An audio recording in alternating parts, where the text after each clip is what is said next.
A continuación vamos a ver un primer bloque de delitos contra la administración pública. Ese bloque de delitos es el bloque de delitos contra el principio de imparcialidad. Tenemos entonces un bien jurídico que es el correcto funcionamiento de la administración pública, pero a su vez está compuesto por una serie de principios que son esencialmente los principios constitucionales de la administración pública que está en el artículo 209, y dentro de esos principios constitucionales de la administración pública está el principio de imparcialidad. Este primer bloque de delitos lo que van a constituir es una forma de desviación de intereses. Entonces tenemos afectación del principio de imparcialidad a través de la desviación de intereses. Dentro de estos delitos, el primero y más importante es el delito de cohecho.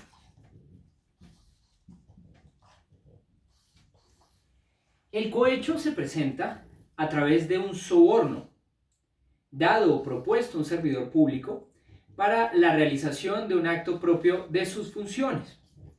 En el núcleo del cohecho, entonces, está el elemento del soborno. El soborno es el objeto material del cohecho.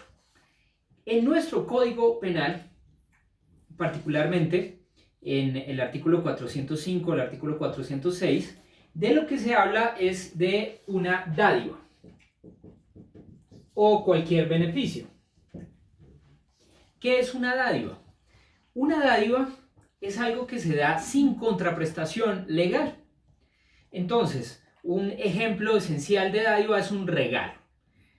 A partir de ahí es que se ejemplifica lo que es como tal cohecho, es decir, no es algo que se da como una contraprestación de algo legal, como por ejemplo comprar un vehículo, como por ejemplo prestar un servicio legal, sino que tiene que darse como un regalo, como una dádiva, como un beneficio sin contraprestación. Bien, en todo caso, ese beneficio tiene unos límites. Esos límites implican que el soborno debe ser eficaz para poder afectar la voluntad del servidor público. Vamos a ver más adelante que no es necesario que el servidor público realice el acto, que es suficiente con que le den o le ofrezcan el soborno o que él lo reciba. Pero lo que sí es muy importante es que el soborno tenga la capacidad, la aptitud de afectar la voluntad del servidor público. Y de allí que, por ejemplo, si se le invita un tinto a un servidor público, si se le regala, no sé, una agenda, un esfero WIC, en fin, pues esto no tiene la aptitud de poder llegar a afectar su voluntad, de poder manipular al servidor público. Eso ya lo señalaba Belzel, Hans Belzel, en su libro de Derecho Penal Alemán, señalaba que uno de esos ejemplos clásicos de acciones sin relevancia social son los regalos que se le dan al cartero en Navidad. Entonces, por ejemplo, que se le dé un chocolate a un cartero, pues en Alemania no se consideraba entonces como un soborno. El otro aspecto importante del soborno es que el soborno no tiene que ser necesariamente económico. En España existía una controversia muy grande sobre si solamente debía ser dinero o debía ser algo con una valoración patrimonial. Sin embargo, ya la doctrina se ha puesto de acuerdo y ha señalado que el soborno puede ser económico, puede ser social, puede ser político o incluso puede llegar a ser sexual.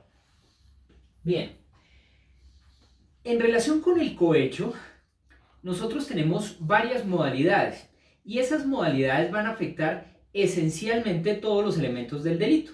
Por eso es que para hablar de los elementos clásicos del delito que siempre analizamos, pues necesitamos ver las modalidades de cohecho. Existen esencialmente 4 modalidades de cohecho, de acuerdo a 2 consideraciones. Primero, al sujeto, y en segundo lugar, de acuerdo al objeto del acto que se quiere realizar. En torno al sujeto, nosotros tenemos cohecho activo y cohecho pasivo. Y en torno al objeto que se quiere realizar, nosotros tenemos cohecho propio y cohecho impropio. El cohecho activo es el que es realizado por la persona que quiere influenciar al servidor público a través del soborno. Es el sujeto que realiza el soborno frente al servidor público, es decir, que le da o le ofrece la dádiva. En el caso del cohecho pasivo es el otro sujeto, es decir, es el servidor público que recibe o acepta esa dádiva ofrecida o dada por el otro sujeto que quiere afectar su conducta, afectar su comportamiento. Y en relación con el objeto nosotros distinguimos entre el cohecho propio y el cohecho impropio. El cohecho propio es aquel que tiene por objeto que se cometa un delito o violar la ley, mientras que el cohecho impropio es el que tiene cualquier otro objeto, es decir, realizar un acto propio de las funciones del servidor público. Más adelante vamos a ver concretamente pues cada uno de estos casos. Bien, comencemos entonces por el análisis de el cohecho pasivo. El cohecho pasivo, como verán ustedes, pues tiene un sujeto activo calificado. El sujeto activo calificado es el servidor público, por supuesto. El sujeto pasivo, como en todos estos delitos, es la comunidad. La conducta. La conducta consiste en aceptar o recibir el soborno. Aceptar o recibir el soborno. Eso quiere decir que para que exista para que exista cohecho pasivo, tiene que haber previamente un cohecho activo. Porque si yo acepto o recibo algo es porque alguien o me lo está dando o me lo está ofreciendo. En cuanto a los demás elementos del delito, este es un delito de mera conducta, no es necesario un resultado. No es necesario que el servidor público realice el acto, no es necesario que emita la sentencia, ni que celebre el contrato público. No, es suficiente con aceptar o recibir el soborno. En cuanto a los elementos subjetivos, entonces nosotros tenemos de un lado el dolo, por supuesto, y otro lado un elemento subjetivo especial. Ese elemento subjetivo especial es la intención de que en virtud del soborno, que en virtud de esa dádiva, el servidor público realice, tolere u omita un acto propio de sus funciones. No es necesario que lo realice, reitero, pero sí es importante, sí es imprescindible que se tenga la finalidad de que ese soborno pues se materialice en que el servidor público realice el acto. Por eso es que este se denomina un delito cortado de resultado. ¿Por qué? Pues porque no es necesario que el servidor público realice, tolere o omite el acto, pero sí es necesario que tenga la intención de hacerlo. Por eso es que es un delito de peligro y es un delito de mera conducta. Bien, luego tenemos al cohecho pasivo. Al cohecho activo. El cohecho activo, como les decía, es del otro sujeto, es decir, del sujeto que quiere sobornar al servidor público. El sujeto activo entonces es indeterminado, incluso puede ser otro servidor público. El sujeto pasivo es la comunidad y la conducta es de alguna forma el revés de esas otras dos conductas, es decir, implica ofrecer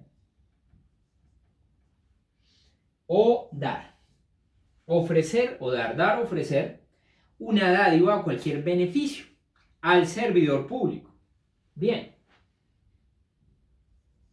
En cuanto a los elementos subjetivos, tenemos aquí los mismos. Es decir, tenemos de un lado el dolo y de otro lado tenemos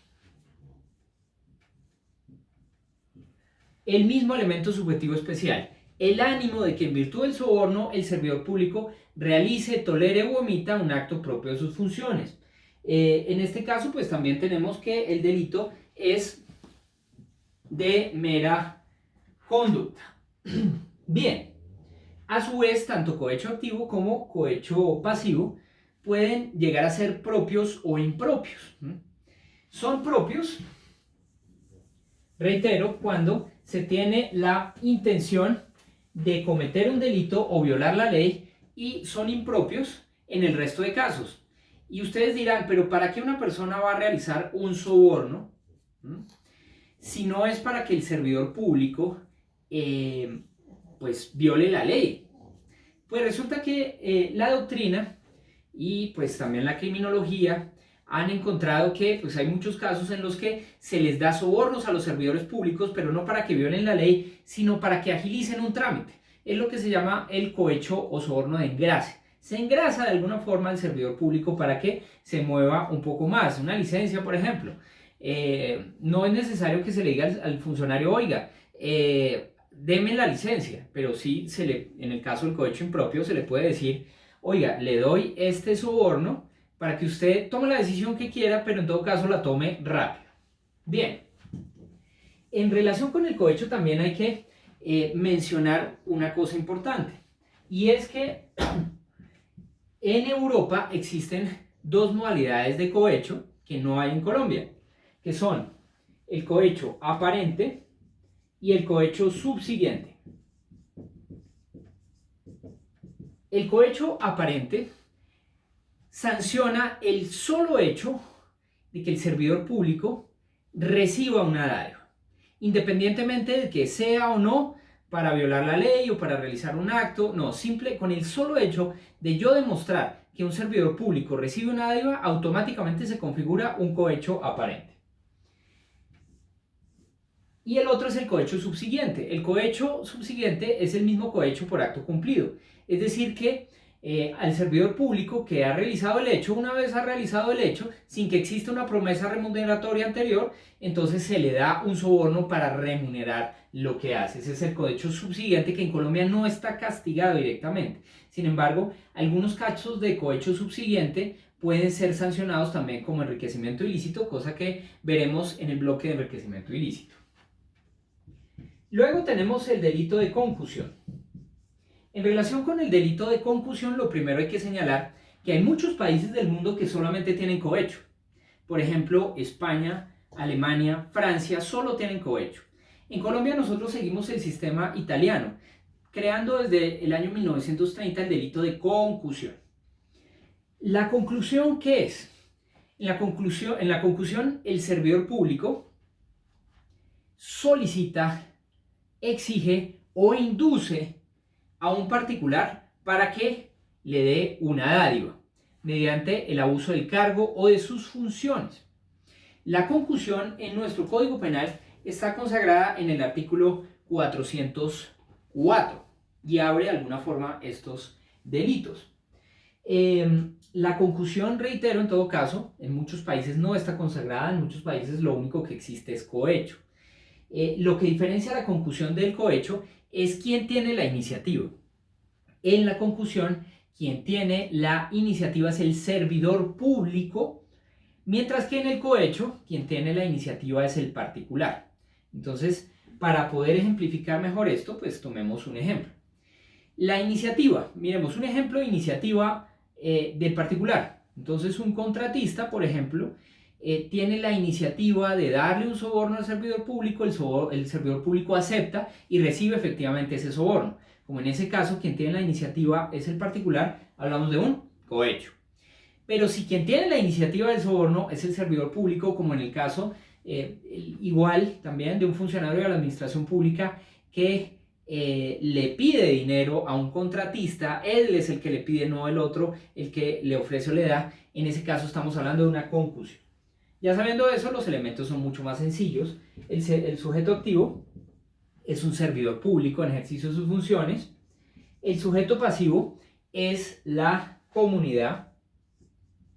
La conducta. En este caso estamos hablando de un delito compuesto alternativo como en los anteriores. La conducta es solicitar, exigir o inducir. Solicitar, exigir o inducir una dádiva, es decir, pues con los mismos criterios del cohecho, es decir, un soborno propiamente. Bien, como en el caso anterior, pues no es necesario que se presente la actuación del servidor público. Es decir, no es necesario que el servidor público, en virtud del soborno, pues posteriormente realice el acto. Lo importante entonces es pues, que se den estos elementos y que se dé el dolo. En todo caso hay un elemento normativo bien importante. Ese elemento normativo es también compuesto alternativo. Se pueden dar dos opciones. Que se presente abuso del cargo o abuso de la función. En el caso del abuso del cargo, el servidor público simplemente le exige al particular el soborno, pero no tiene la función de realizar el acto por el cual le pide el soborno. Esto pues parece un poco complejo, pero no lo es. Un servidor público le pide dinero a un particular, pero no para hacer algo en concreto, él personalmente, sino simplemente lo hace aprovechándose de su cargo. Pero luego tenemos la otra modalidad, que es el abuso de función. Y en ese caso el servidor público le exige o le solicita el dinero al particular para realizar, tolerar o omitir un acto propio de sus funciones. Por eso es que en este caso es abuso de función. Bien. Con eso tenemos la concusión. Luego tenemos el tráfico de influencias. En Colombia, el tráfico de influencias fue creado en el año 1980, en el Código Penal de 1980. Y sancionaba el ejercicio de influencias para la obtención de un beneficio indebido. En el año 2000, con el Código Penal de 2000, el tráfico de influencias va a tener un cambio esencial, y es que va a ser solamente respecto de servidores públicos. En ese sentido, en el Código Penal de 2000, el sujeto activo únicamente puede ser un servidor público. En ese caso, la exposición de motivos del Código Penal lo que señalaba es que frente a los particulares había otro delito. Un delito que es una modalidad de estafa agravada que se presenta cuando se aduce una influencia por parte del particular. Sin embargo, pues era muy raro que se presentaran denuncias por tráfico de influencias de particular, pues porque pues nadie va a decir, sí, claro, yo efectivamente le di este dinero a este particular para que ejerciera una influencia y cometiera un delito. Pues eso no se presentaba. Y por eso, a partir del año 2011, se incluyeron ya las dos modalidades de tráfico de influencias. Tráfico de influencias de servidor público y el tráfico de influencias de particular. Eso se hizo a través de la ley 1474 del año 2011. 1474 de 2011. Bien, miremos, aquí pues el delito realmente es muy sencillo.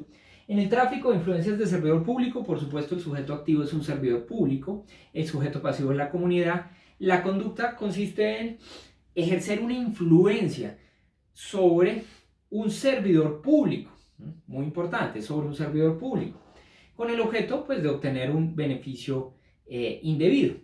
En todo caso, la influencia debe ser determinante, debe ser idónea para la obtención del beneficio, no basta cualquier consejo o recomendación. Bien, desde el punto de vista del resultado, no se requiere un resultado, es un delito de mera conducta, y desde el punto de vista subjetivo, pues es un delito doloso con un elemento subjetivo y es el ánimo de obtener un provecho ilícito. En el caso del tráfico de influencias de particular, pues muy sencillo, en este caso simplemente lo que tenemos es un sujeto activo no calificado. Tenemos un sujeto pasivo que es la comunidad. La conducta igualmente es el ejercicio de influencia respecto a un servidor público. Y finalmente tenemos en cuanto a elementos subjetivos el dolo y también el elemento subjetivo del ánimo de obtener un provecho ilícito. Finalmente, en este grupo de delitos tenemos el soborno transnacional.